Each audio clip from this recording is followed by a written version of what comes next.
I woke up early enough to walk to the sand and watch the sun break the clouds above the water. I saw a man stare at the horizon, standing as the waves fell about his ankles. He stood there for a long time, at least 20 minutes, long enough for it to get light. And his friend watched him too.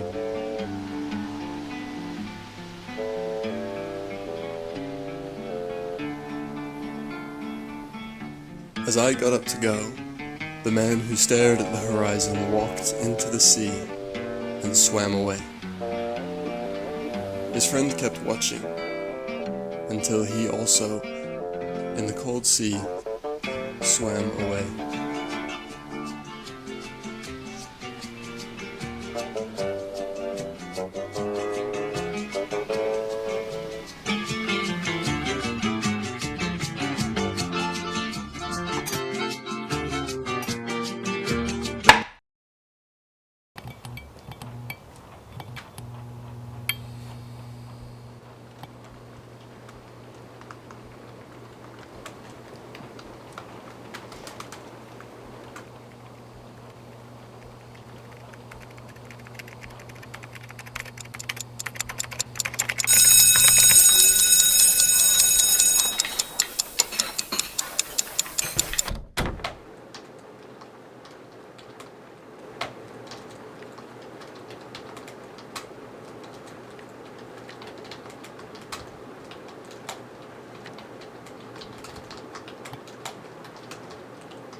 There is a hierarchy of complexity, of worth, and of reality, and that matters.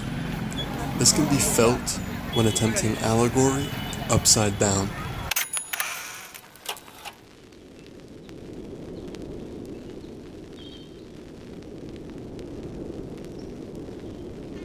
If I could tell you a story about an ant working according to its nature, but if I told it by means of a human's intricately emotional relationship to their office job, it would serve to confuse the ant's story rather than provide a profound or unmuddied truth about its nature. It's clumsy or silly at best, not a good story. In the same way, to write concerning a grain of dirt and its tale of chemical existence by means of an ant's reality and physical presence, well, that would do an injustice to the ant and may cause us to scorn the grain of dirt for its lack of legs or brain, for example.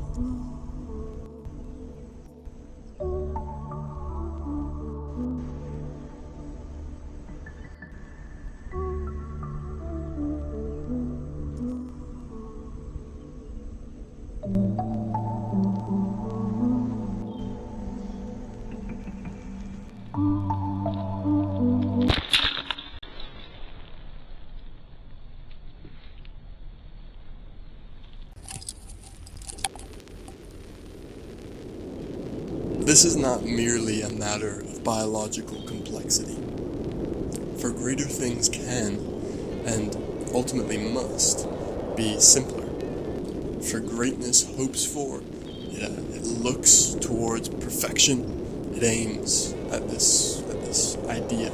And whether or not you believe in perfection, ultimately, perfection as a concept is complete and whole, and without inward contradiction. So, therefore, it is simple. For example, to travel in the other direction of allegory, to write a novel wishing to capture the life of a person and their family, and then casting the great mysteries of love and peace and knowledge and evil and beauty to act as man and woman in that story. This feels innately backwards and is contrary to most all of human phrasing throughout fiction. I believe we must trust that intuition. So by means of the upside-down, uncomfortable allegory, we see there exists, to the human conscience, or conscious, or both, a natural understanding of some form of hierarchy. a reality of greaterness. Two questions then appear.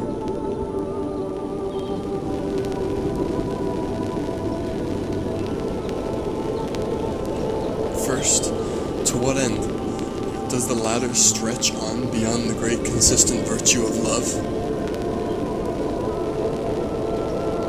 To infinite space and abyss in which eternity, all hierarchy once perceived as meaningless, and the difference between a grain of dirt and love itself is infinitesimally irrelevant?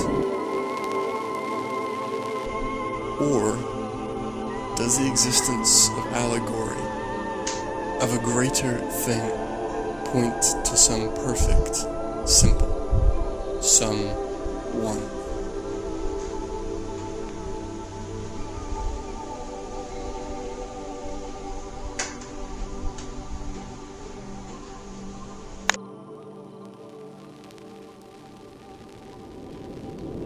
Second question.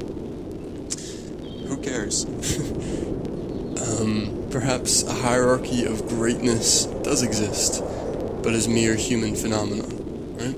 For the ant doesn't seem to wonder or worry about this, and as far as I can tell, neither do the great virtues. We seem to occupy some sort of existential sweet spot. We've hit the who am I lottery. Perhaps this is a problem only within the experience of men and women. So, if you were listening to this, and you are a grain of dirt, or an ant, or an abstract idea, or all of the grains of dirt that are and ever have been, then this won't make any sense to you.